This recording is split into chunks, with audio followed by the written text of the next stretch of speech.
Well, welcome, folks. My name is Ken Sax, and you are with us here for Real Estate Talk. And we have another great show for you. My guest today is Tony Byrne with Heritage Home Loans. And, today we're going to talk about, Tony, there's been, some noise about recessions. And is one coming, and what does that mean? So, folks, we thought we would address that with you today. And are we looking at a recession?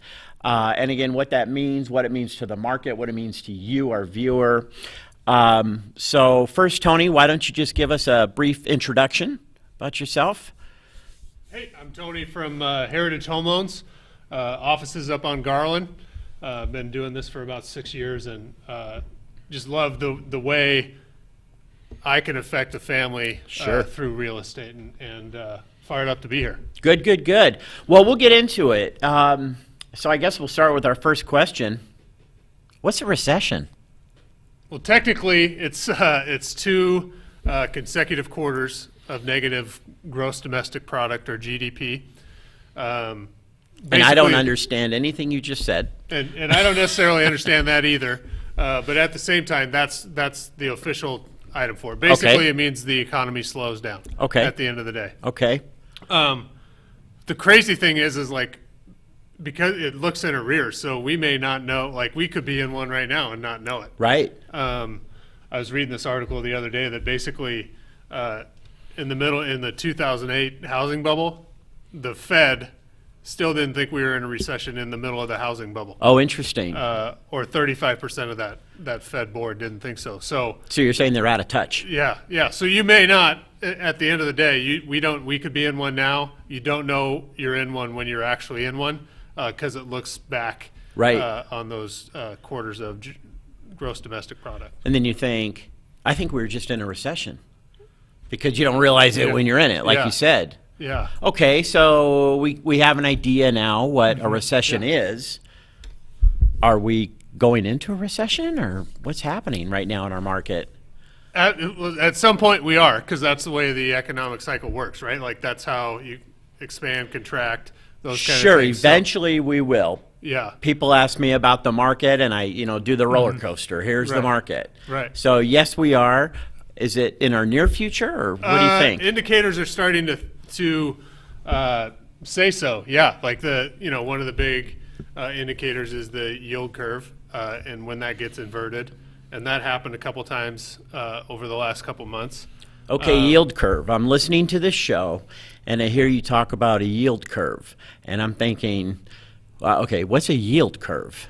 So a yield curve is when the 10-year interest rate is lower than the 2-year interest rate. Okay. And so when that happens, the yield curve is inverted, because the 2-year should be lower. So that's an indicator.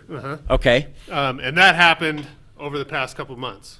Right? Okay. So, and then another indicator is, and maybe a more reliable indicator is, as soon as unemployment starts ticking up, right? Because what happens is the smart people that know the economy or are running the economy, all the big businesses, first of all, they stop giving people raises, and then they start letting people go, and then unemployment goes up, and then that's when a recession happens. And that's been super reliable over the past 5 or 6 recessions. Every time that unemployment rate has officially started ticking up, there's been a recession.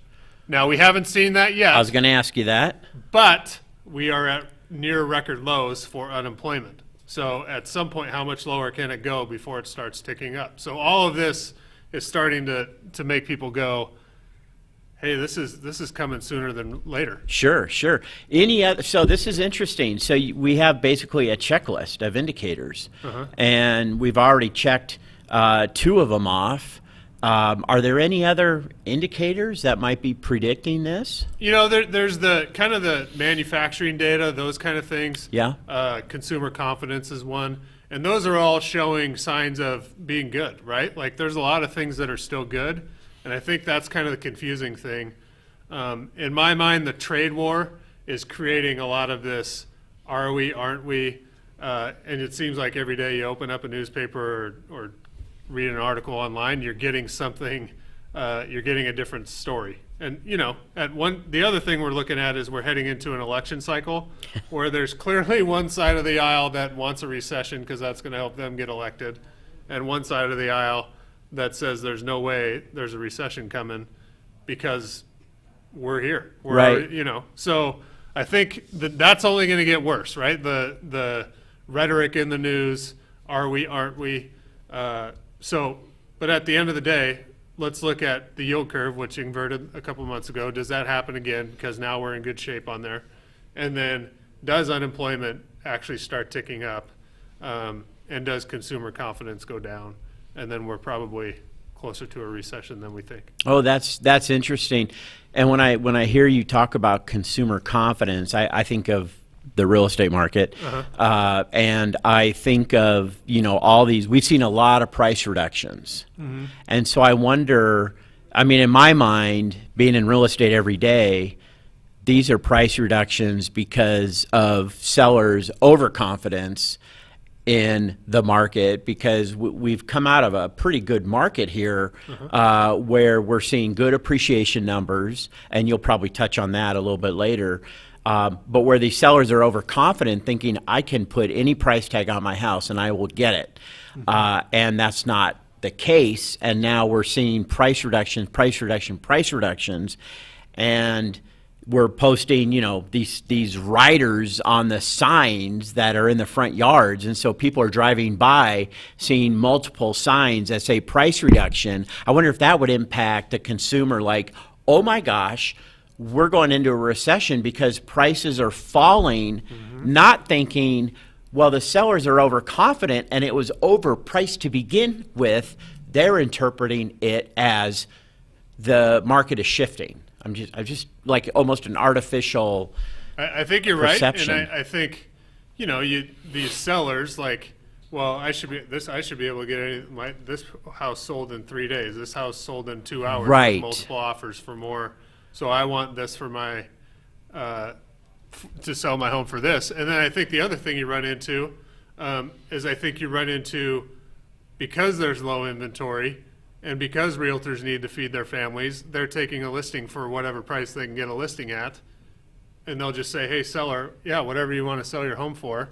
And then now all of a sudden 2 weeks later they're like, we need to reduce the price. Yeah, that probably is happening, unfortunately. Yeah. Interesting. Okay, so we're seeing the indicators for a recession. We can compare it to historical data and what happened, which tells us that, yeah, it's probably accurate that we're heading that way. So I'm listening to this. What does it mean to me if I am considering either buying or selling? What should I do? Yeah. So if you're thinking about it right now, what should you do? What happens during a recession? And this in 3 of the last 5 recessions. Okay. And this counts 2008, which was a housing bubble and caused by our industry in general. And so 3 out of the last 5 recessions, home prices have gone up. And that includes the housing bubble. So let's take that out because that's different. Home prices have gone up. So if you're waiting for the recessions for home prices to come down, statistically, that's not going to happen. Home prices are going to go up.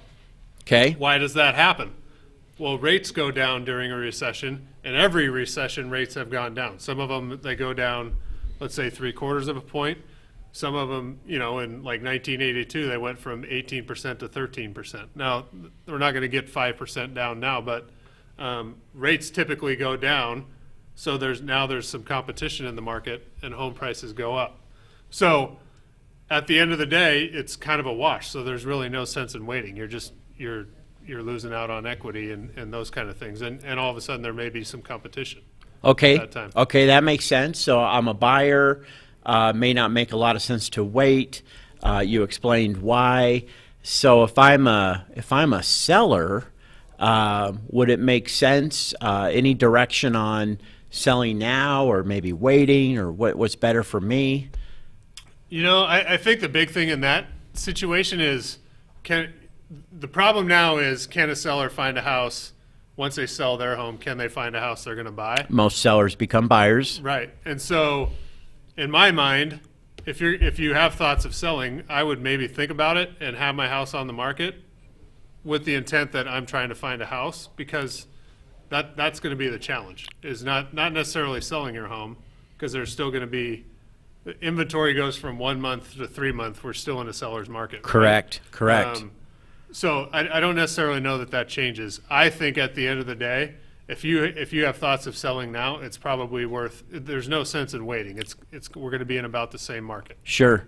Well, and even more so, you think about the time of year, and right now here we're coming into winter, which will be another show about why sell your house during the winter. Right. But if I am considering selling, and right now inventory is down, and even like you said, if we shift from 1 to 2 months, but we shift to 3 months, that's still a deep seller's market. As a seller, that's a huge advantage for me to have my house on the market. So I agree with you. I don't see a sense, unless obviously it impacts your family and there's reasons, in that range. But otherwise, I do not see a reason to not put your house on the market if you want to sell. And to me, it's inventory. I mean, inventory is telling me, put my house on there. I'd rather compete with 1 or 2 competitors than a dozen competitors. I'm gonna get more money and sell in the least amount of time. So we have about 30 seconds before we roll into our break. Folks, we've been talking about the chatter that we're hearing out there about a recession. Tony here has explained what a recession is, and very interesting to me, what are the indicators that people like Tony and in the industry look at to determine whether or not that is indeed where we are headed? And Tony kind of went down the checklist on that. So we're going to roll into our 1-minute break here, folks. And you are listening to Real Estate Talk with your host, Ken Sax, and brought to you by Keller Williams, Spokane. We'll be right back. I love Spokane. It's where I've raised my family and run our business. But lately, I don't recognize it. Crime and open drug use take more of our city and our citizens every day. But it's not too late. I'm Cindy Wendell. I'm running for Spokane City Council President because it's time to set aside political agendas and start putting people first. Join me on November 5th. Together, we can fix the problems we face instead of ignoring them. I'm Cindy Wendell, and I approve this message. Spokane Realtors are dedicated to helping you find the right place to live. We're more than 2,000 strong, small business men and women guiding you through this most important purchase. We're also your neighbors, giving back thousands in volunteer hours to make our community a better place. We believe owning a home helps you live longer, with stronger families and better neighborhoods. That's who we are, ready to help you find your way home. Call one today. On the season premiere of Northwest Profiles, we make a special visit to the Hutton Settlement in Spokane.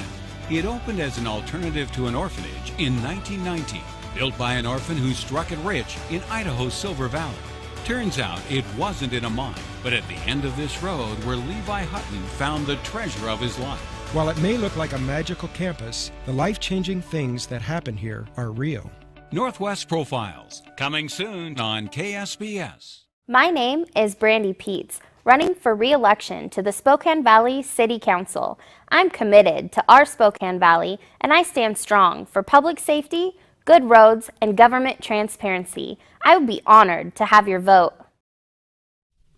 Welcome back, folks. Again, my name is Ken Sax. You are listening to Real Estate Talk, brought to you by Keller Williams Spokane. And my guest today has been Tony Byrne with Heritage Home Loans. And if you want to reach out to Tony later, you can check him out on his website at SpokaneMortgageGuy.com. You can also call Tony at 509-991-3493. So in talking about the word recession, which we're close to Halloween, so maybe that's a good word to use. We've talked about what the heck is a recession, folks, and Are we headed towards one? Well, what are the indicators that would tell us that? And so Tony, in the first half of our show, kind of went through the checklist, the recession checklist, and the indicators that we're able to see are occurring and ones that we're predicting are going to occur next, which would tell us, gee, it looks like and sounds like a recession. It's probably going to be a recession. But, let's talk about when we do reach the recession, is it going to be similar to, are all recessions created equally? Our last recession was a doozy.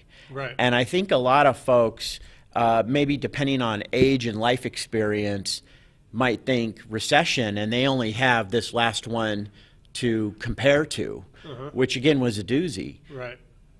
But is that what we can expect? What we just came out of? I don't think so, and here's why. First of all, the reality is that was caused by the ability of anyone that, we talked about this in the break, that anyone who could fog a mirror could get a mortgage. You didn't have to have a job. Yes. You didn't have to have money.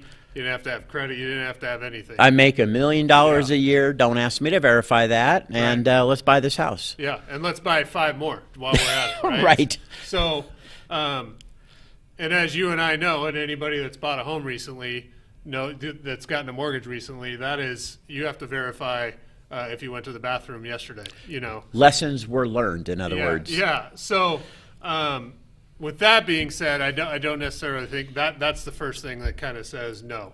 Good. But the other thing I think that helps us is we're already in an inventory. I wouldn't call it a crisis, but we're inventories. There's not much, right? Right.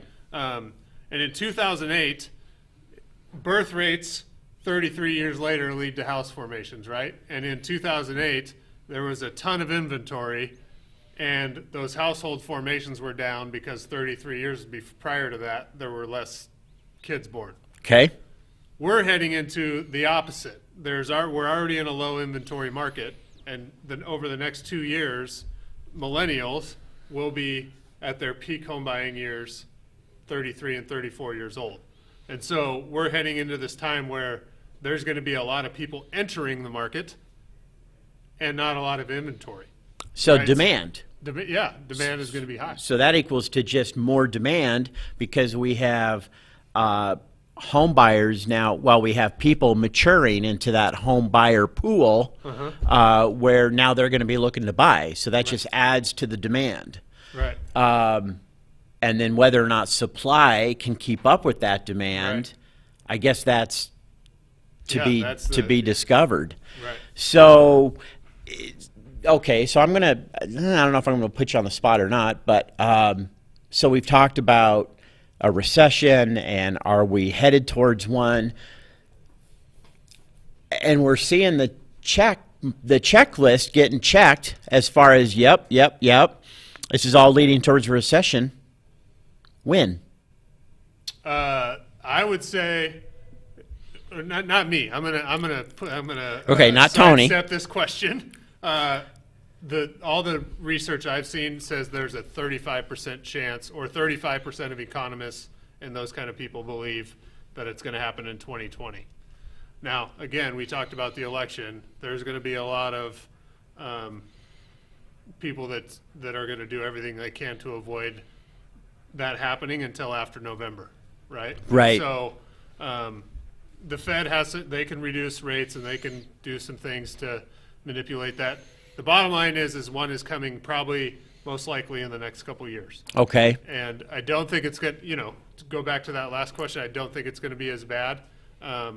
Foreclosure rates are at the lowest they've ever been because of the way we've changed the mortgage. Sure. The mortgage industry's changed, not we. And then the amount of equity people have in their homes right now is tremendous. Yes. Record highs. And so let's say home prices do pull back a little bit.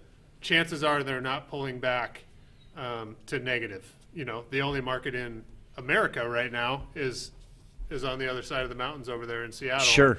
And that's getting close to coming back to positive appreciation for homes. And I would think too that even just the impact on the consumer and maybe I'm naive, would not be as great, because I think there were a lot of lessons learned in that last recession, where we're holding on to our cars longer, we're holding on to our homes longer, we're maybe not using our homes as like a tool to leverage and buy other things to where we don't have the equity, and you said people have more equity in their homes. I know personally we don't really carry a lot of debt, and I think back, and I've said it before on the show, I think back to like my grandparents. I remember them using the Cool Whip containers as bowls and the margarine containers to hold their buttons or pins or whatever. Well, they went through the Great Depression,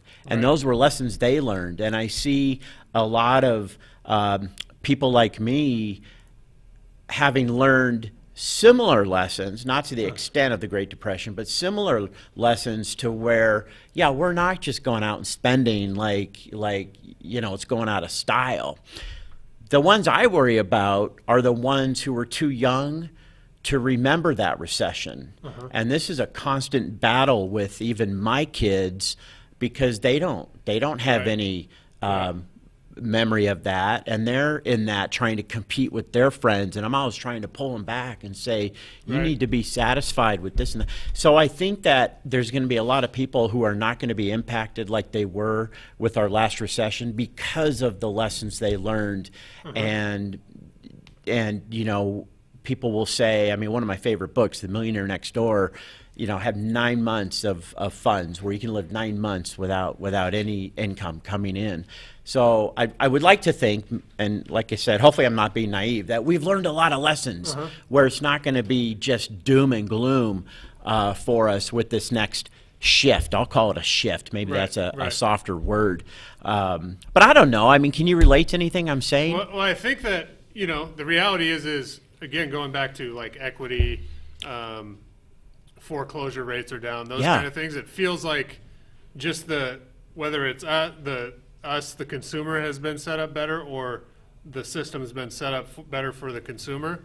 It feels like it's just been set up better. Again, it's harder to get a mortgage. They don't just give them away anymore, and that's a good thing. And then having equity in your home allows for, let's say you do lose your job, right? You may be able to do some things with that equity to create some finances interim, and those kind of things. So I don't necessarily think it's going to be as bad. Who knows though? Like, we don't know, like, how do people lose their jobs? We don't know. Like, in my opinion, Spokane doesn't feel like that's going to happen here, because it doesn't. It just doesn't seem, with Amazon coming in, and a lot of our industry is in the hospitals, in the Air Force, and those kind of things. Those doesn't feel like that's going to affect Spokane's economy that much. Yeah, I agree. And if I'm listening to the show, a way to it's just not all doom and gloom, because it also gives us opportunities. And I know things I've been telling a lot of people, in my sphere and circle, and in the office and stuff, is in my mind, cash is king, and be ready, because when we do have a shift, to me that's opportunity, because that's an opportunity to either build or increase your investment portfolio, where these homes, if they do drop, and they will drop, buy them, go out and buy them. I've held off now just because of appreciation, knowing that the swing's going to come. But I would say, in preparation, if you're not already doing it, just start saving and saving and saving, because then you'll have opportunities when that recession or shift does occur to take advantage of it. Right. It's just not all let's go in the bunker and duck and cover. It's like, it's opportunity time, and where are my opportunities? So that's how I like to look at it. Isn't Warren Buffett say sell when people are buying and buy when people are selling?